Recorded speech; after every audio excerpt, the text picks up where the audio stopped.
remember that case, the estate of Lenka Weinrich, may she rest in peace. I never met Lenka. The court appointed me as neutral counsel to be executor of the estate on behalf of the court, to execute the will and ultimately get the best price possible for the estate, since somebody had to manage things. She left a will in which she willed all her property, including 2 apartments and a lot of money, close to about $1 million. She left it all to a medical institution, and she stipulated that it be donated in memory of her first husband, Dr. Weinrich. The first thing the executor has to do is acquire the property named in the will and then immediately make the relevant notation to the deed, to get his hands on whatever money is in the banks and clarify with the Bank of Israel just what money there is. Lenka was alone. I think she had a boyfriend for some 30 years, Arno Stern, who was himself about 95. In the will, they'd been living in her house, in Lenka's house, and she let him stay there for the rest of his life. She didn't want him thrown out. But besides him, Lenka didn't have any relatives. There was this distant 3rd or 4th cousin who at the time expected there'd be a will that might mention him too, because he'd helped her manage her affairs, but he wasn't mentioned in the will. He was only named as someone who would help manage things. He'd hoped she'd leave a letter in the safe deposit box about something coming to him, maybe something from the contents of the flat, at least something like that, because she'd promised him a few things, a carpet or something. So one of the things we did was go to the safe deposit box, and we opened it together with him. I opened it with someone from the bank so as to record an exact protocol. You write down a precise record so that later you make sure everything's above board, and also you make a record of the whole business. We found a lot of gold coins in the safe, and dollars and euros and in sealed envelopes, about $100,000 worth or more. What stunned me was that the safe deposit box also contained an envelope of photographs. Pictures of family, of little girls, and maybe parents or something. I looked at them and thought, what's someone doing with photographs, putting them in a safe deposit box? You keep photos at home. Maybe you want to look at them now and then. What are you doing putting photos? I mean, the second you die, the photos end up in the street, so what's the big deal? It's not like they're made of some special material. Anyway, I took the envelope with the photos. I was really curious that the most valuable thing, because we found jewelry in the house, the most valuable thing to this woman was these photographs, which she'd put in the safe deposit box. Photographs that no one would care about. There aren't any kids, there aren't any cousins. Nobody cares what she looked like when she was younger, what her first husband looked like. And I was curious, beyond having been named the executor, what in God's name leads someone to put photographs in a safe deposit box? Something seemed off about it. All they were was passport photos and some other photos.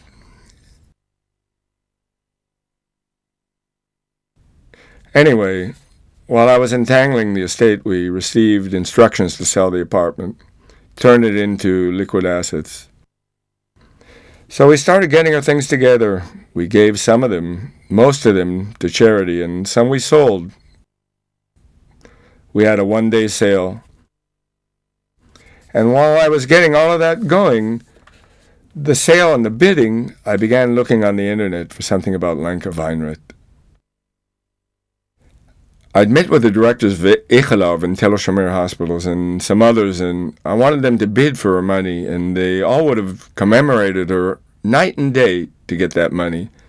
All the hospitals in Israel, no argument there. So I was poking around to see if I could find something, some fact, and what I found was that her first husband, He was the one she wanted commemorated. Ernest Weinrich. And I remember it was a Thursday, and I remember his name came up on the website of the Chevra Kadisha. It said he was buried at the Kiryat Shaul cemetery. He'd been interred in 1964, I think it was. But what jumped out at me was that his yahrzeit, the anniversary of his death, was the following day, Friday. So I said to myself, well, who knows if anybody goes up there, since basically nobody cared about him. So I said, I'll go to the cemetery. It was a Friday. I took a memorial candle and went with my wife, Mira. We wandered around the older parts of the cemetery. They told us what plot he was in, but by afternoon we still hadn't found him. We were almost at the end of our tour of the cemetery when we found it under this tree. The bushes there obscured half the graves, but we found his grave, and to our surprise, Lenka Weinrich was buried there too, in the same grave. I photographed the headstones. I still have that photograph. I think her relationship with Ernest, what I think is, it was a very great love. Not only a love that no water could extinguish, but 30 years with Arno Stern couldn't extinguish. And to my astonishment, she was buried there in the same grave, since today you can bury two people in one grave. So I guess that says something. The will, too, indicated that it was a strong relationship that it never really ended. That he was this, you can see it in the photos, this father figure. I think he was more like a father. He protected her, and this remained strong between them. I don't envy Stern. How did he last 30 years with a woman who probably closed her eyes at night and thought about her previous man, her true love? So one thing led to another, and I talked to the distant cousin who said that based on what he knew, Lanka and Ernest had come from Yugoslavia. They'd both been partisans. He was a doctor. She met him there in the forest. She was about 15 years younger than he was. It was a love that lasted throughout the war, in the forests. In 1950, they emigrated to Israel by boat, and they lived together. He died. He'd worked at Tel HaShomer Hospital as a pulmonologist. In effect, he made all of her money at that time, and that's why she decided the money should go back to him, should be used to commemorate him and not her. He also told me about her heroism as a partisan in the forests.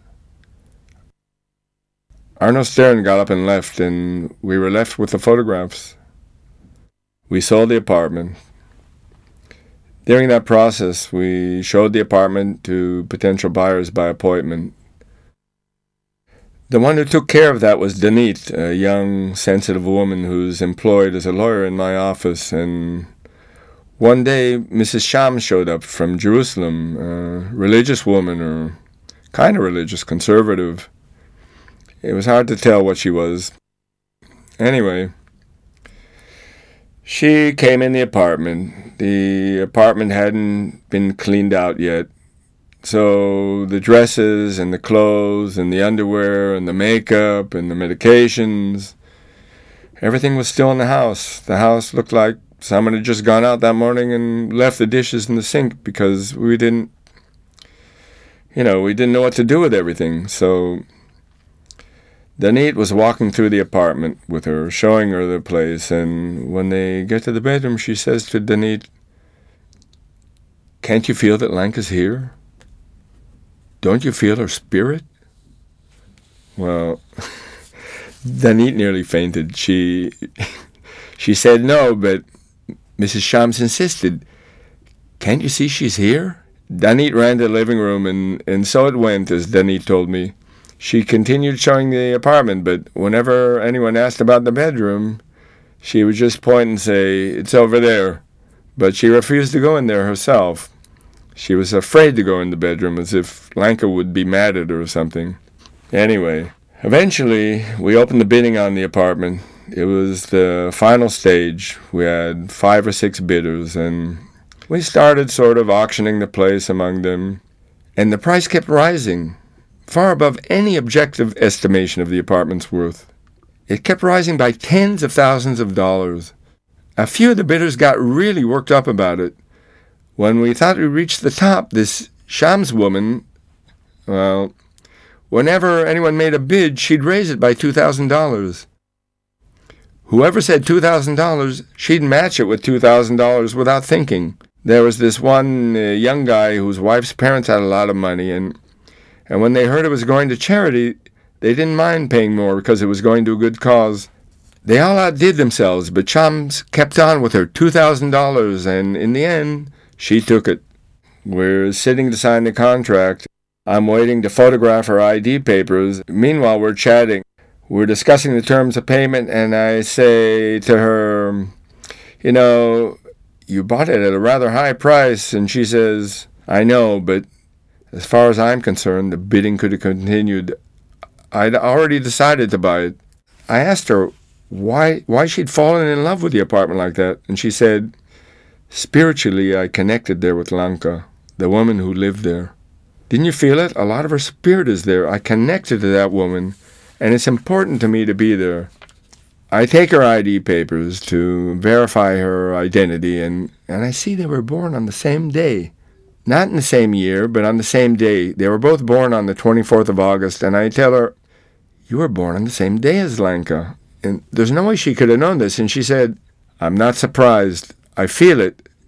And I said, I'll give you 90 days to pay on one condition, which is that every year on your birthday, when they light candles for you, you light one more candle for Lanka. So her birthday is celebrated too. And she said, I promise I'll do it.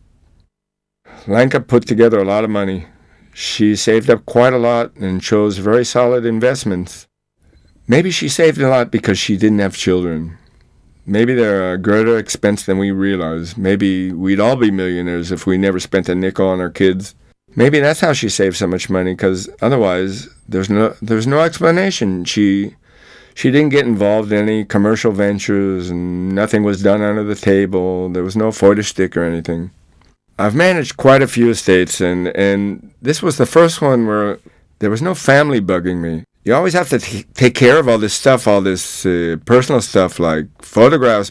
But this was the first time I didn't have anyone to give the photos to. Like I could have tossed them into the street where people would have stepped on them even and not even noticed. It's like the second she died, she was gone. All that remained was the pictures. If she hadn't kept them in the safe deposit box, maybe I wouldn't have noticed even. Maybe it was deliberate. Maybe she put them in there because of me, because she realized that one day someone would unlock the box and see them there, that it wasn't only for her, and because the photos meant a lot to her, but I don't know. Imagine if somebody wants to see photos of his mother, he has to go to the bank during bank hours and get into a safe deposit box just to see passport photos of his mother or some aunt. It just seemed a bit bizarre to me. Usually, when you're appointed executor of an estate, the first thing you ask is how much is the estate worth, because maybe the guy died with more debts than assets. Getting a percentage of someone's debts doesn't seem like such a good deal to me.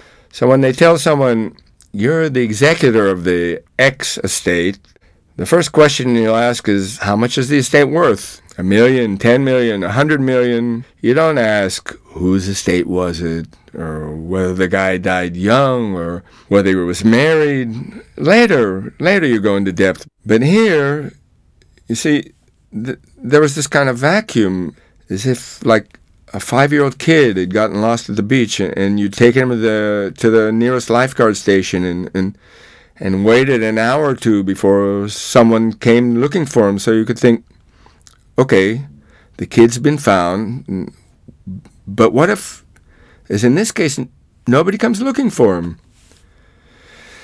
You're sitting with a lifeguard on the beach, and you've saved this 3-year-old kid, but no one comes looking for him. it was sort of like that, as if no one came to claim.